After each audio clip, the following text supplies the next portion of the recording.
Olá! Iniciaremos agora a disciplina de Química Geral com o primeiro tópico, Introdução à Mecânica Quântica. Aqui no primeiro slide nós temos a ementa da disciplina de Química Geral e em destaque o primeiro tópico que eu acabei de falar para vocês, com todos os subtemas que iremos estudar nesta aula. Iniciamos esse primeiro tópico com o tema modelos atômicos. Para isso, nós vamos fazer uma pequena revisão sobre esses modelos atômicos e vamos começar com uma abordagem histórica sobre eles. Qual momento da história eles foram desenvolvidos? Bom, aqui na primeira figura, nós temos a linha do tempo dos modelos atômicos. Em que momento cada um foi desenvolvido. E se vocês perceberem, nós temos duas divisões. A primeira grande divisão, que é entre o modelo de Thomson e o modelo de Rutherford, é chamada de o primeiro período clássico, até Thomson, e a partir de Rutherford é chamado de período microscópico. Essa é a primeira grande divisão que nós temos aqui nessa figura.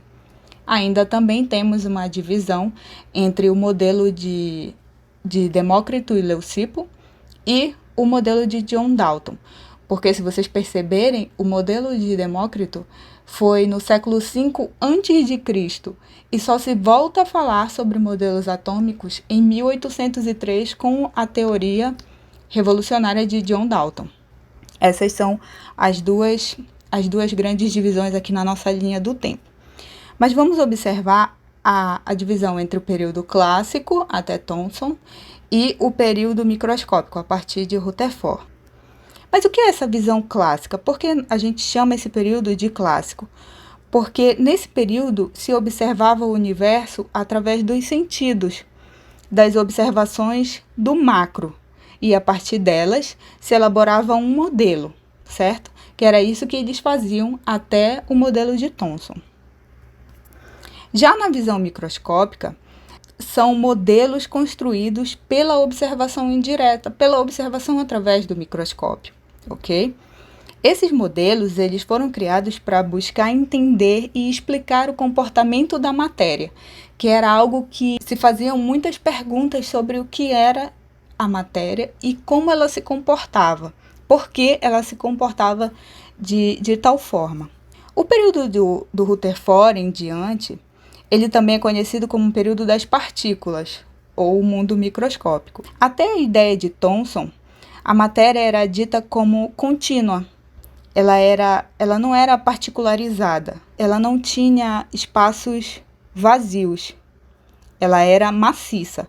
Era assim que eles tinham a ideia até Thomson.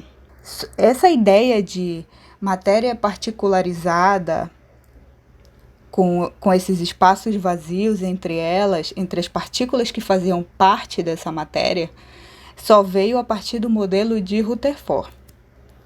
Entre 1625 até o século V a.C., existiram duas teorias sobre a constituição da matéria, que era a teoria dos 4 elementos, que a gente sabe sobre ela até hoje, né? Aparece em muitos filmes, principalmente em filmes místicos, né? De bruxas e essas coisas, que era a teoria de Aristóteles. E a outra teoria foi a teoria atômica de Demócrito e Leucipo.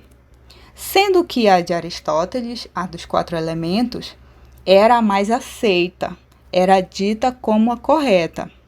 Essa teoria ela só foi contestada no século XVII, já com a teoria de John Dalton. Olha só como o tempo se passou e eles não tinham nem ideia do que era o átomo. Apesar de que a teoria de Demócrito já tinha essa ideia de átomo, só que os intelectuais da época não aceitavam a teoria dele como a correta. A ciência, como nós conhecemos hoje, ela se inicia somente a partir do século XVII, com as ideias de Boyle. Depois, no século XVIII, tem as ideias de Lavoisier. Só que a ciência moderna, como a gente conhece, dividida nas grandes áreas, né?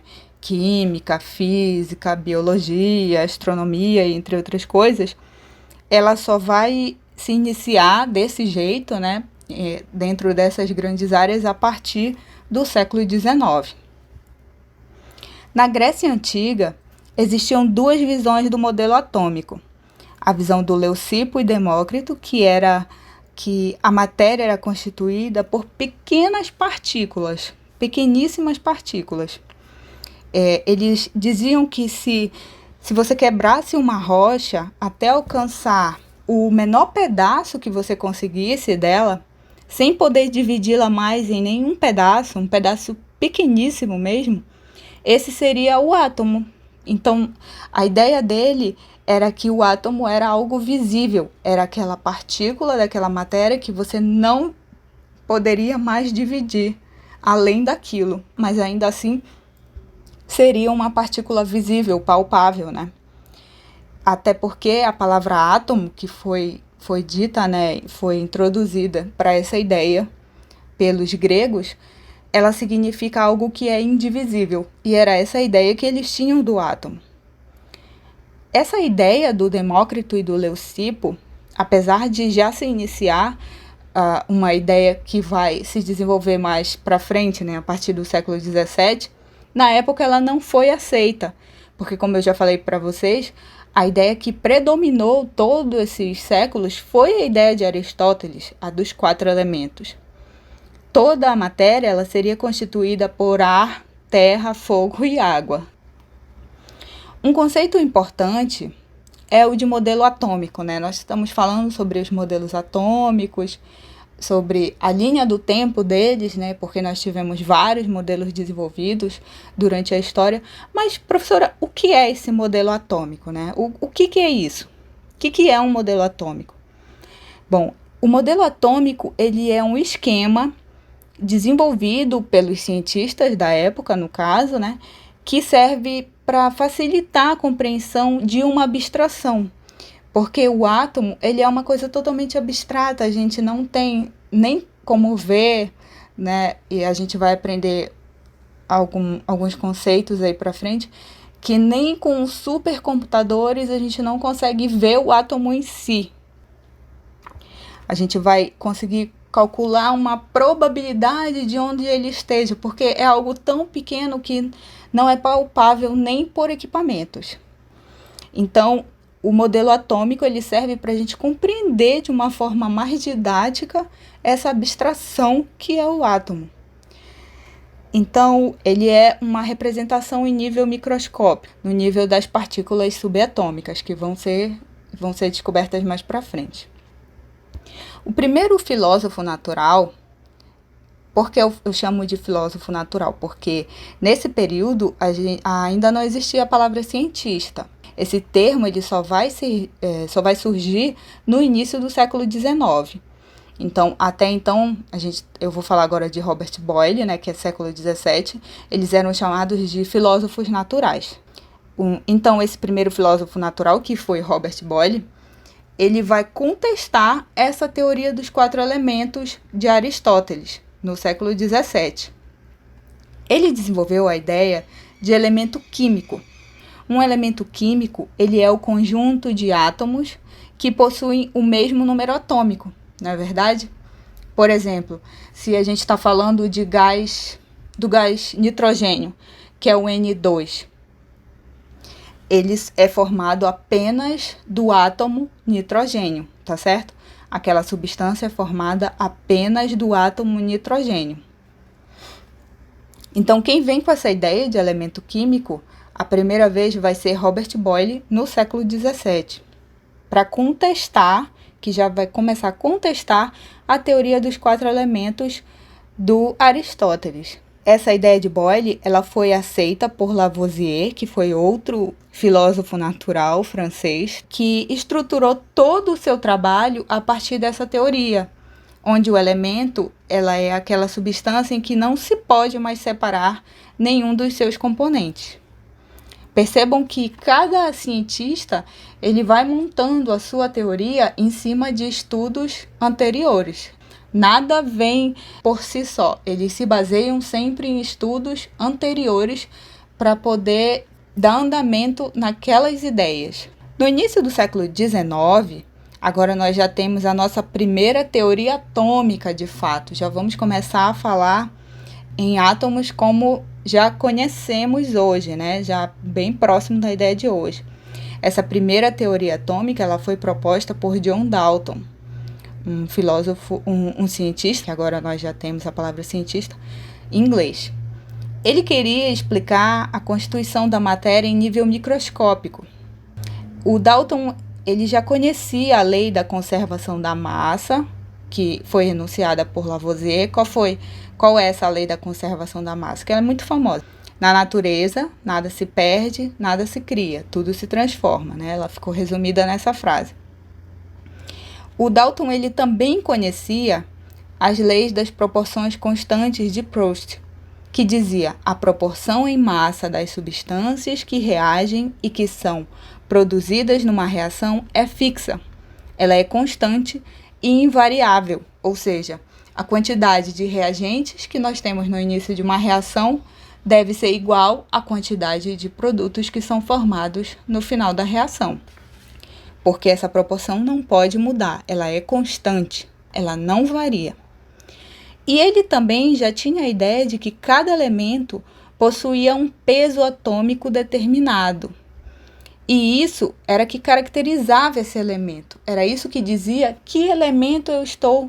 com que elemento eu estou trabalhando. Por exemplo, qual o peso atômico do oxigênio? O peso atômico do oxigênio é 8. Então, todos os átomos que tivessem esse mesmo peso atômico, ele já sabia que era do mesmo átomo, né? Era do átomo de oxigênio que se estava falando. Então, ele também, o John Dalton, ele estudava a atmosfera. E na época, ele já sabia que ela é constituída de nitrogênio, de hidrogênio, de oxigênio. Só que o Dalton, ele queria saber, ele tinha curiosidade de saber por que esses elementos ficavam misturados. Por que eles não eram divididos em várias camadas, já que eram átomos diferentes, com peso atômico diferente? Por que eles ficavam todos juntos em um nível só? Por que não havia essa divisão, já que eles eram substâncias diferentes? Essa foi a primeira problemática que o Dalton quis resolver, porque ele estudava a atmosfera, né? E ele tinha essa curiosidade de saber por que os átomos se misturavam, átomos diferentes. Então, essa problemática inicial foi o pontapé que deu para Dalton querer explicar as pressões parciais para chegar nessa lei das pressões parciais, e ele também conseguiu montar o modelo dele, o modelo atômico dele, a partir de todas essas indagações que ele tinha e essas pesquisas que ele realizou para responder às suas indagações. O modelo de Dalton. O modelo dizia que o átomo ele era esférico, indestrutível e indivisível, como os gregos já haviam dito. Por isso o nome átomo. E que toda a matéria ela é constituída por eles. Tudo que existe no nosso planeta e fora dele é constituído por átomos, certo?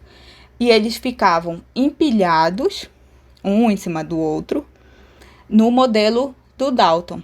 Era assim que ele imaginava, né? Que ele desenvolveu o modelo dele. Agora percebam que a ideia do vazio aqui ainda não existe. Por quê? Porque ele disse que o átomo era uma esfera, né? Só que a esfera dele era maciça. Ela não continha os espaços vazios.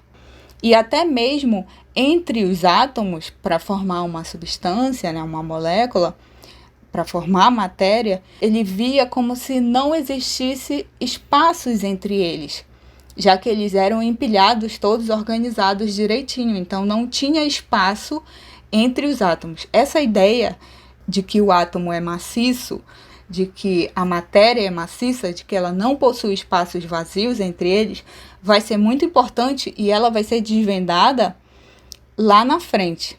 A gente vai já ver isso. Então, não existia esses espaços vazios entre os átomos, na teoria de Dalton. Essa teoria ela foi quase totalmente ignorada pelos cientistas daquela época. Ela só foi retomada quase 100 anos depois, olha só. A gente pode observar aqui na figura que o modelo atômico de Dalton ele foi em 1803 e o modelo de Thomson, que já foi a continuação da ideia, o modelo atômico de Dalton já foi melhorado por Thomson, só em 1897, quase 100 anos depois, tá? 94 anos depois. Então, porque a ideia de Dalton, o modelo de Dalton, ele foi ignorado, ele não foi aceito pelos cientistas da época, pela sociedade científica da época.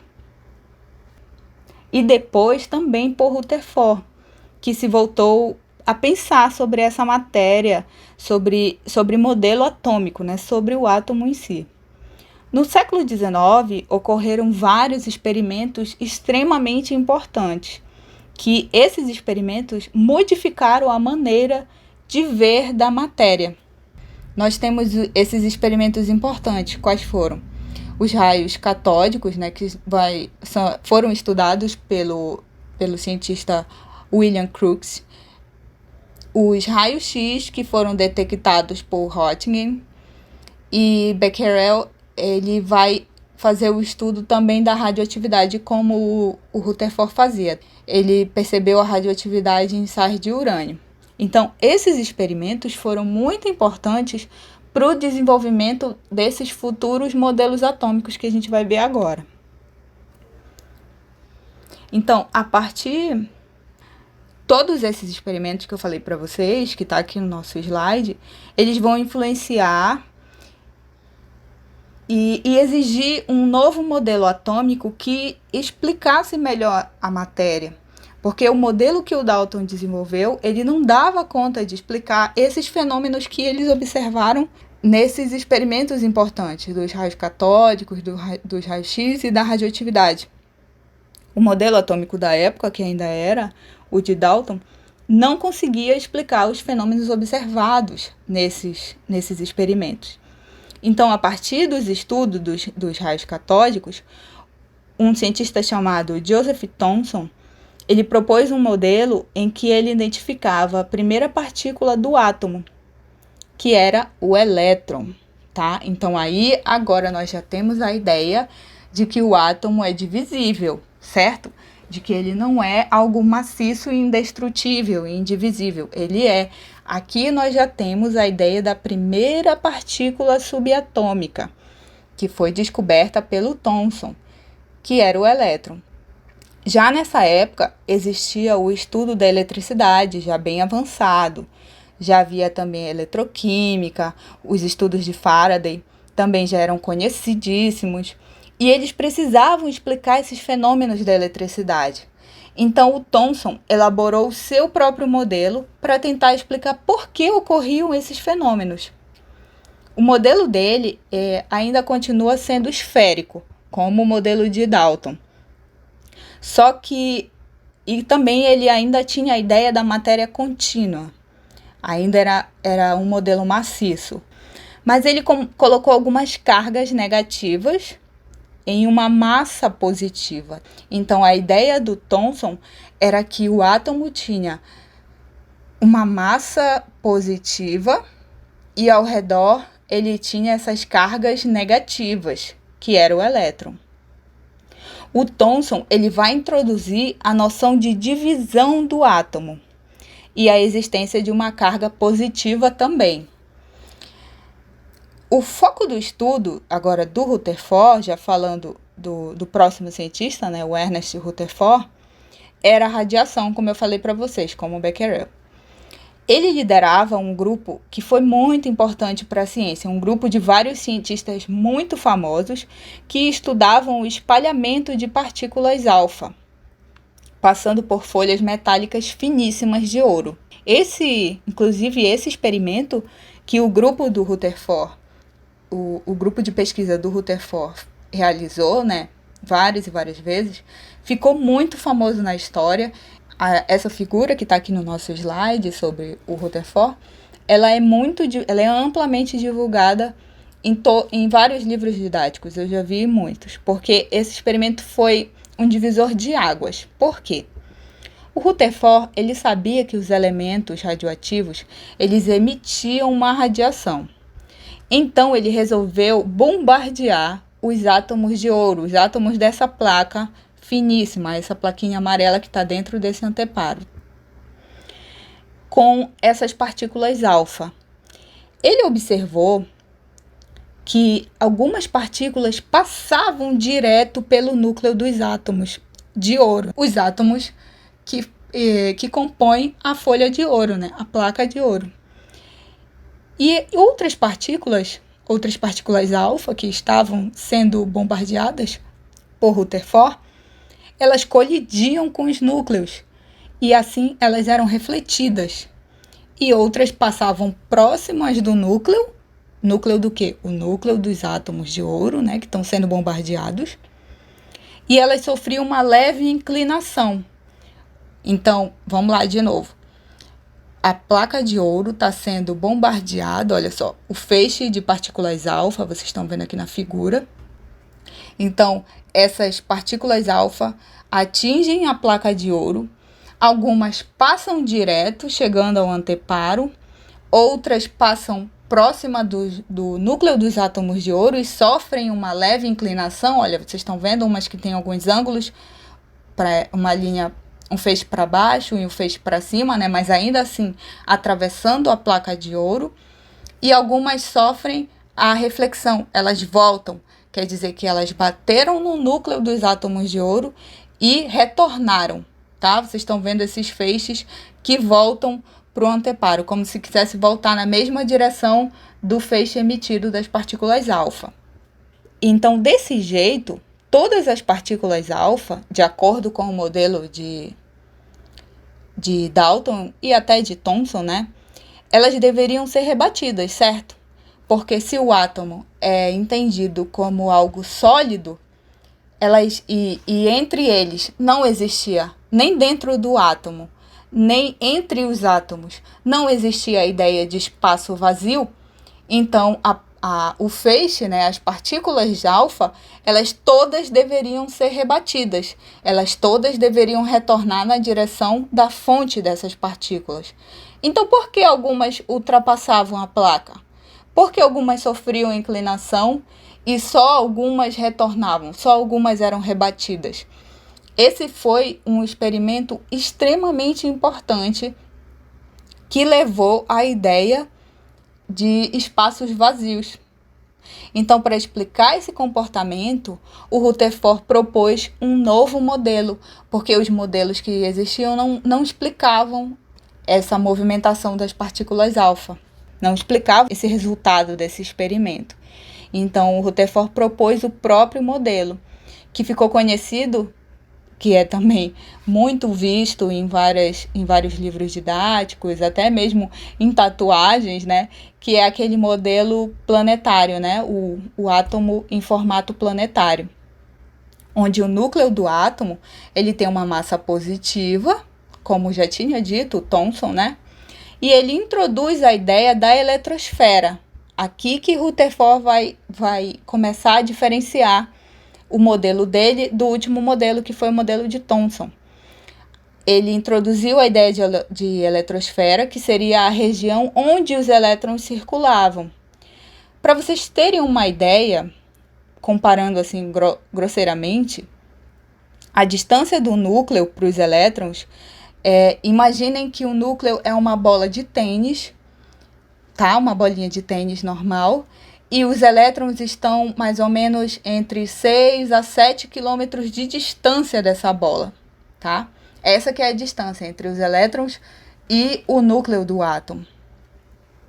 Então, aqui vai surgir a ideia do vazio, que é uma ideia muito importante que Dalton e Thomson não conseguiram observar.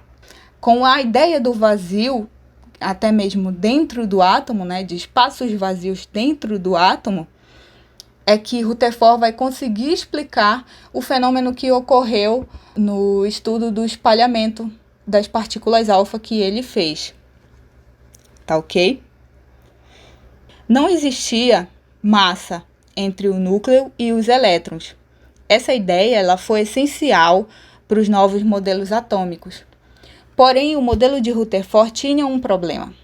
Qual era esse problema? Era que o elétron ficava circulando. Com o tempo, ele perdia a energia. Pela física, a forma como ele circulava ao redor dessa massa positiva, né, do núcleo dele, em algum momento ele ia perder energia e ele ia colidir com o núcleo positivo. E o elemento ia o quê? Se desintegrar, certo? Então, se o átomo se desintegra em algum momento o elétron vai colidir com o núcleo, que era o que a física dizia que ia acontecer, então o átomo se desintegrava e o quê? Não existiria matéria. Então, como explicar que tudo existe? Então, essa ideia do Rutherford, ela teve esse probleminha no final do modelo dele. Na ideia dele, ele não conseguiu explicar isso. No modelo dele, ele não conseguiu explicar essa situação que deveria acontecer, mas não acontece, né? Porque a matéria está aí para a gente ver o tempo inteiro. O átomo ele não se desintegra em momento nenhum. Então, continuando os seus estudos, em mais ou menos 1920, ele introduz a ideia do próton, que é a partícula positiva do núcleo, certo? E também o nêutron. Só que o nêutron só veio 12 anos depois, em 1932, com os estudos de James Chadwick. Ele que introduziu a ideia do nêutron, que era a partícula neutra, né? A partícula sem carga. Então, concluindo assim, a ideia das três partículas fundamentais do átomo, né? A ideia das três partículas subatômicas, que se teve conhecimento até 1932, foi o elétron, o próton e o nêutron. Só que para resolver o problema da colisão do elétron com o núcleo, um cientista chamado Niels Bohr, já que também trabalhava com o Rutherford, ele surge com um novo modelo atômico. No modelo dele, o elétron ele gira em uma órbita circular ao redor do núcleo e ele possui níveis de energia. Aqui no nosso slide, que tem o título de Niels Bohr, nós podemos observar uma figura que tem aqueles níveis de energia que vocês já estudaram, né? Que é o K, o L, o M, o N, ok? Esses são os níveis de energia ditos pelo modelo de Bohr, depois do modelo de Rutherford. Então, no modelo dele, nesses níveis de energia, o elétron ele não irradia ou absorve energia. E quanto mais próximo do núcleo, menor é a energia desse elétron. Essas camadas que a gente já conhece, que vai do K ao Q, são 7 camadas, elas são os níveis de energia. Então, como ocorre essa movimentação do elétron? O elétron recebe... E nesses níveis de energia que o modelo de Bohr propôs, o elétron ele não irradia ou absorve energia. E quanto mais próximo do núcleo, menor é a energia desse elétron. Essas são as camadas que a gente já conhece, que vai do K ao Q, e os níveis de energia. Então, como ocorre essa movimentação do elétron? O elétron ele recebe uma quantidade de energia, que depois essa quantidade de energia foi denominada por Max Planck de quanta, que são pacotes de energia. Então, depois que eles absorvem essa energia desse quanta, eles podem passar de um nível mais interno, que é um nível de baixa energia, para um nível mais externo, que é um nível de maior energia. Por exemplo, quando ele vai do nível 2 ao nível 4, ele recebe energia para fazer esse salto. E quando ele retorna, ele libera essa energia, o elétron. Uma modificação que surgiu no modelo de Bohr, ela foi feita em 1916 pelo cientista Sommerfeld. Ele disse que além das órbitas circulares dos elétrons descritas por Bohr, ele também possuía órbitas elípticas. E nos níveis de energia existiam subníveis de energia. Então, cada nível de energia podia ter mais de um elétron. Lembra quem são os subníveis de energia? S, P, D e F. Foi no modelo de Sommerfeld que veio essa ideia, para poder explicar que cada subnível de energia, cada nível de energia podia comportar mais de um elétron. E eles comportam, nós sabemos que tem aquela regrinha. O K comporta 2, o L comporta 8, lembram? E assim por diante. Então essa ideia só veio no modelo de Sommerfeld. Ele denominou esses 4 subníveis, como eu falei, de S, P, D e F. Atualmente, a gente sabe que existem outras partículas, né, que já foram descobertas através de experiências mais modernas, usando os raios cósmicos, aceleradores de partícula, enfim. Então, toda a explicação da estrutura da matéria, ela é baseada nas partículas subatômicas. Para explicar a matéria como ela é e o comportamento dela é através dos modelos atômicos, é através das partículas subatômicas, tá ok? Das partículas que fazem parte do átomo. Então, após essa breve revisão, né, sobre esses modelos atômicos, sobre todos os modelos atômicos que tivemos na história da ciência, deixo para vocês aprofundarem sobre esses modelos no trabalho que eu pedi para vocês me entregarem, né, até o dia 20, sobre os modelos atômicos. Agora nós vamos entrar no mundo dos átomos, no mundo quântico, porque daí vai surgir uma nova área da química, que é a química quântica. E aqui eu pergunto para vocês, o que é luz? O que é a luz? Né? Vocês sabem que a luz ela é uma onda, né? Ela é uma onda eletromagnética, ou seja, ela tem uma parte elétrica e uma parte magnética. E só que ela tem uma natureza dual. O que é uma natureza dual? Ela apresenta essa forma de onda, né? Essa onda eletromagnética, só que ela também é um conjunto de partículas. Então daí vem a ideia de dualidade, onda-partícula. Ora ela é onda, ora ela é partícula. A luz, ela é um tipo de onda eletromagnética visível. O que vocês lembram, né, do espectro eletromagnético? Nós temos lá a faixa de frequência, que é dita como luz visível, que ela varia do violeta até o vermelho, né? Ou seja, fica entre o infravermelho e o ultravioleta. Então, entre essa faixa de frequência, nós conseguimos enxergar. São as cores que nós conseguimos enxergar que varia dentro dessa faixa. E a luz, ela é formada dessas várias frequências. E ela também é propagada ela é formada, né, pelos dois conjuntos, um conjunto de campo elétrico e outro de campo magnético, né, por isso que ela é chamada uma onda eletromagnética. Uma característica dela é que ela se propaga através de vários meios, né, e ela também sofre alterações de velocidade ao passar de um meio de propagação para outro. A luz no vácuo, ela possui uma velocidade constante, que é de 3 vezes 10 a oitava metros por segundo, que isso vocês também já sabem, tá? Então, a luz ela pode ser entendida como um fluxo contínuo de partículas que transportam energia, que mais para frente a gente vai ver que é a ideia de Max Planck, dos quantum, tá? Mas então, a luz, ela é uma partícula ou ela é uma onda? Como eu falei para vocês, ela possui esse comportamento duplo. Ela é interpretada como uma onda em algumas situações, em determinadas situações, e ela também tem comportamento de partícula em outras situações específicas. Dessa forma, a luz é tanto uma onda quanto uma partícula, possuindo esse comportamento dual, essa característica dual. De acordo com uma proposta feita por Isaac Newton no século XVII, a luz ela não poderia ser considerada onda, porque ela não sofria fenômenos como a difração, tá? Que é característico de uma onda. Então, para Newton, a luz ela deveria ser formada por minúsculas partículas, que ele chamou de corpúsculos.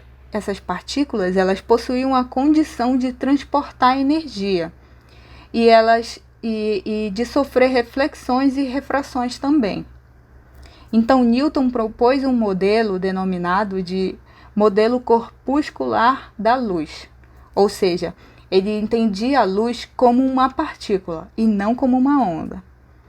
E assim ele era capaz de explicar os fenômenos luminosos. Como vocês estão vendo aí no slide 17, a luz ela se propaga de uma forma retilínea, né? Só que ela sofre a reflexão.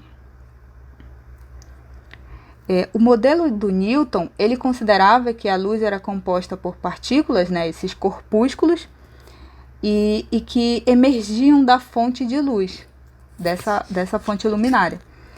O modelo também considerava que a propagação da luz ela era retilínea, pelo fato de as partículas que compõem a luz possuírem massa muito pequena e por se propagarem rapidamente.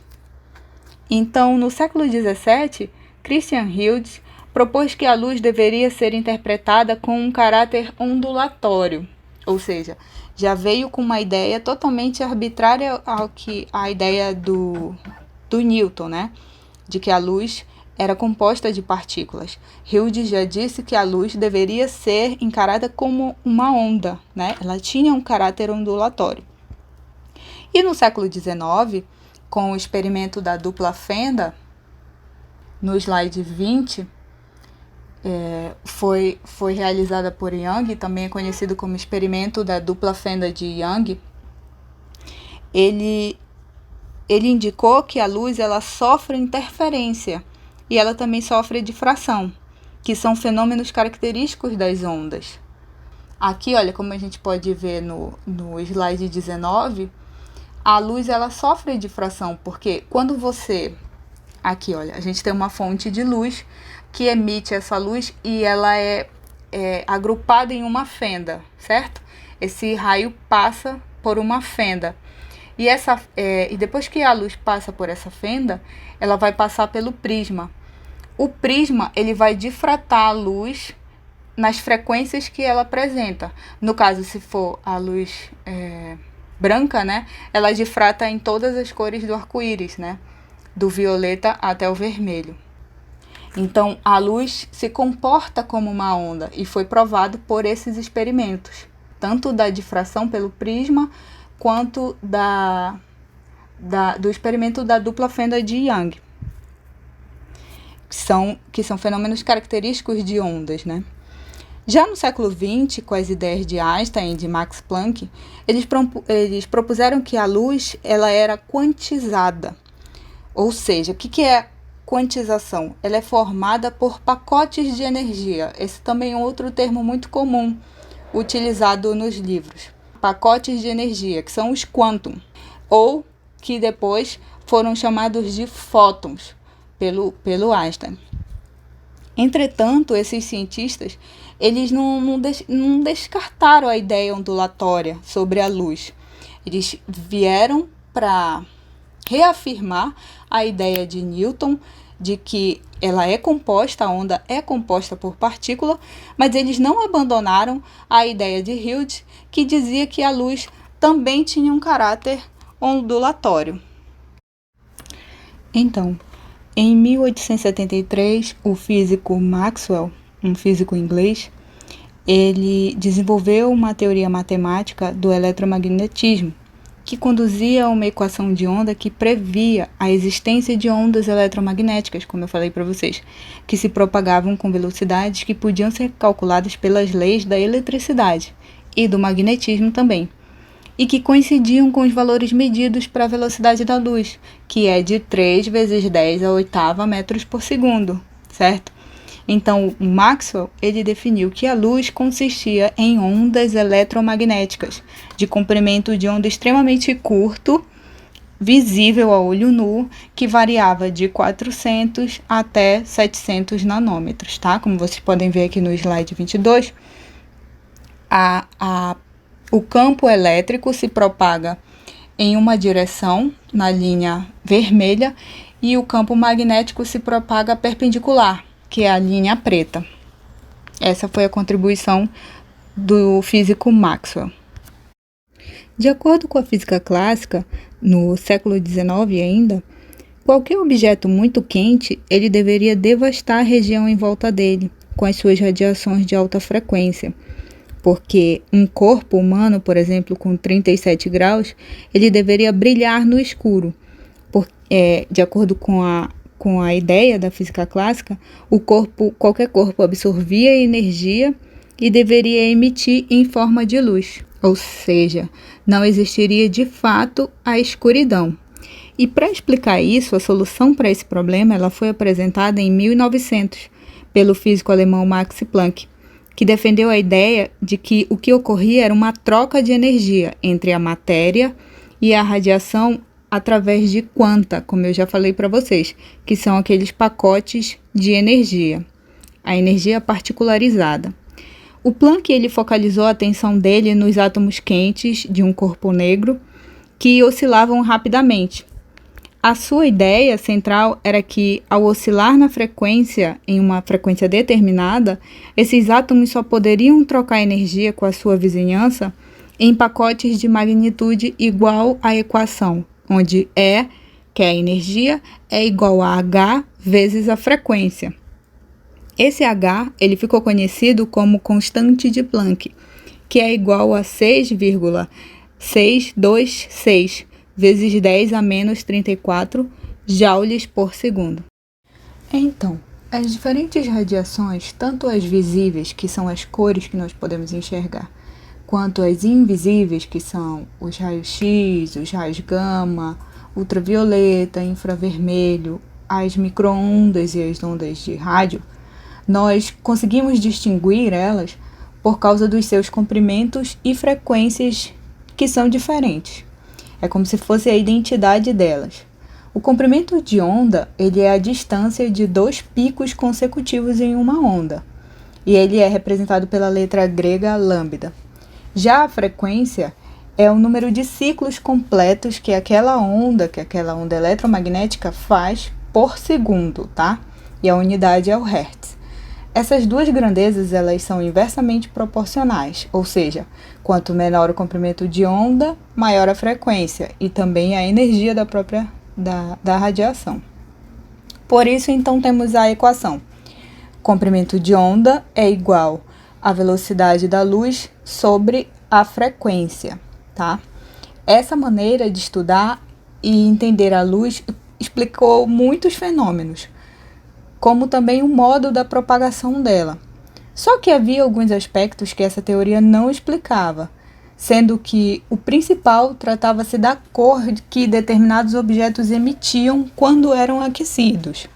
Vejam só a problemática que estava se instituindo e eles não conseguiam resolver porque eles tinham apenas a física clássica para buscar respostas.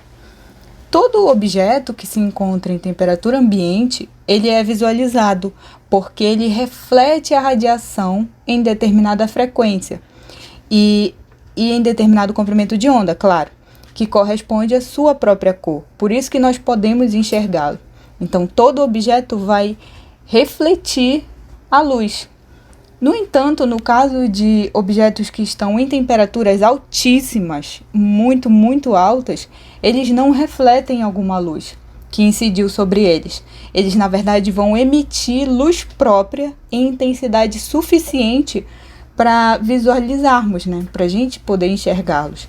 Por exemplo, todo mundo sabe que o ferro muda de cor à medida que ele vai aumentando a temperatura, né? Quando ele entra em incandescência. Ele primeiro fica vermelho, depois ele fica amarelo e por último ele fica branco. Na verdade, do branco ele ainda pode ficar ligeiramente azul, dependendo da temperatura extremamente alta que você coloque nele. Então, ao estudar esses fenômenos, os cientistas mediam a intensidade da radiação em cada comprimento de onda e eles repetiam as medidas para uma variedade de temperaturas diferentes. Um físico alemão chamado Kirchhoff, ele descobriu que essa radiação emitida só dependia da temperatura e não do material que estava sendo aquecido. Então, um objeto que age dessa forma, ele passou a ser chamado de corpo negro. E não negro necessariamente por causa da cor dele, ele não é escuro. Na verdade, muitos deles resplandecem na cor branca. Só que esse nome vem do fato de que esse objeto não favorece a absorção ou a emissão de um comprimento de onda. Porque a gente sabe que o branco, ele reflete todas as cores, as radiações no espectro visível, na frequência ali, naquela faixa de frequência que é dita como visível, e vários comprimentos de onda.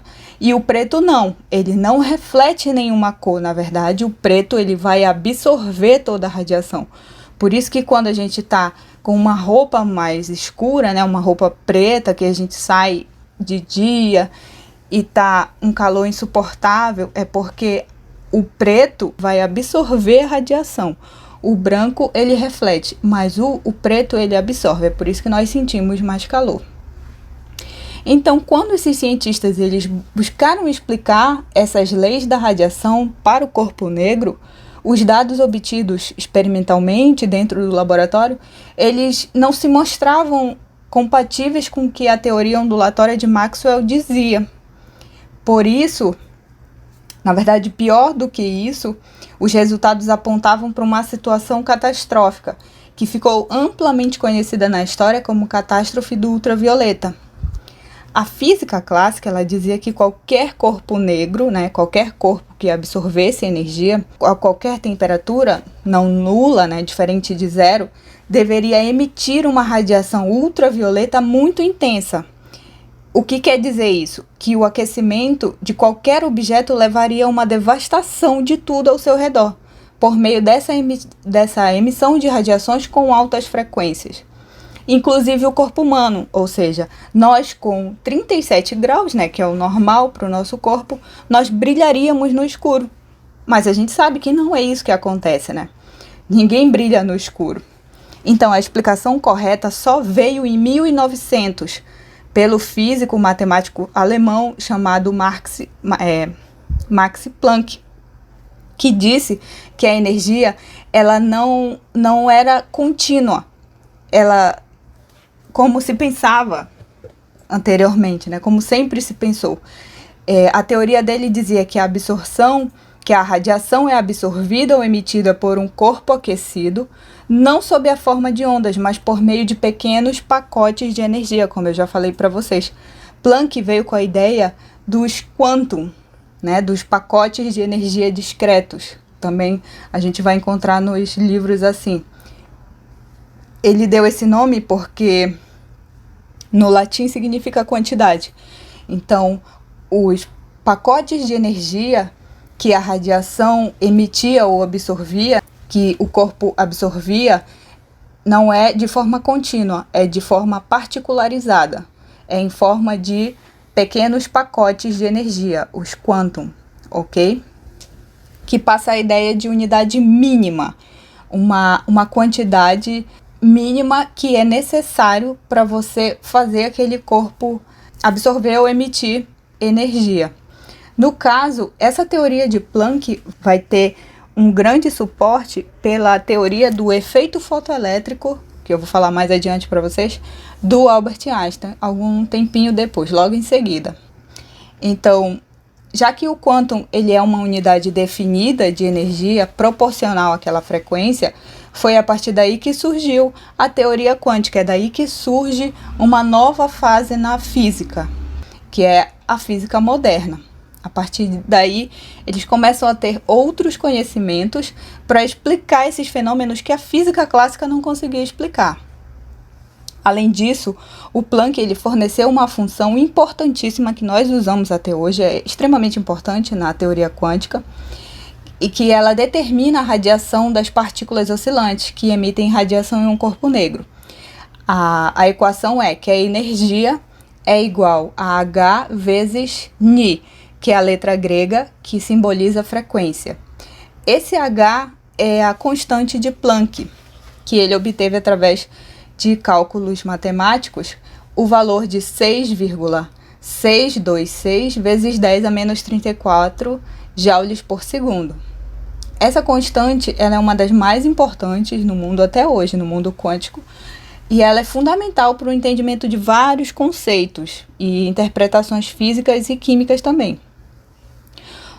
O Albert Einstein, ele usou essa hipótese de Planck, né, dessa energia em pacotes, para explicar os resultados do trabalho dele sobre o efeito fotoelétrico, que foi feito agora já 5 anos após, que foi em 1905. Sendo que muitas pessoas nem sabem que o Einstein, ele recebeu em 1922 o prêmio Nobel por essa teoria dele, pela teoria do efeito fotoelétrico. Na verdade, as pessoas acreditam que ele recebeu o Nobel dele por causa da teoria da relatividade, que teve muita importância, né? Ela é extremamente importante para a física, só que ele ganhou por causa desse estudo do efeito fotoelétrico. E Planck ganha o Prêmio Nobel de Física em 1918 por causa da sua teoria quântica.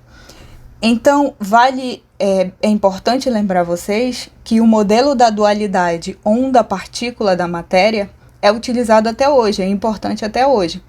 E isso significa que as duas teorias elas são usadas para explicar a natureza da luz, ora onda, ora corpuscular, né? Ora partícula. Essa teoria ela explica alguns fenômenos da luz e ela pode ser demonstrada também por alguns determinados experimentos, enquanto a teoria de que a luz ela é composta por partículas de energia explica outros fenômenos. E ela pode ser comprovada também por outros experimentos. Só ainda não existe um experimento que demonstre as duas naturezas da luz ao mesmo tempo. O efeito fotoelétrico ele vai dar um grande suporte para a teoria quântica do Planck. E a visão de que a radiação eletromagnética ela consiste de fótons, que ela é composta por fótons, que nada mais é do que o nome dessas partículas. Entretanto, existem muitas outras evidências que mostram que a radiação eletromagnética comporta-se como uma onda, né? Mas o que foi exatamente esse efeito fotoelétrico, né? O que foi esse experimento do Einstein?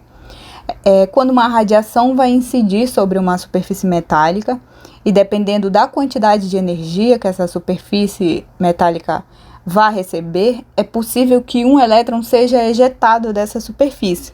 Então, a proposição dele é que a energia dessa radiação que está incidindo, ela é composta por fótons. Esses fótons têm a possibilidade de se chocar como partículas.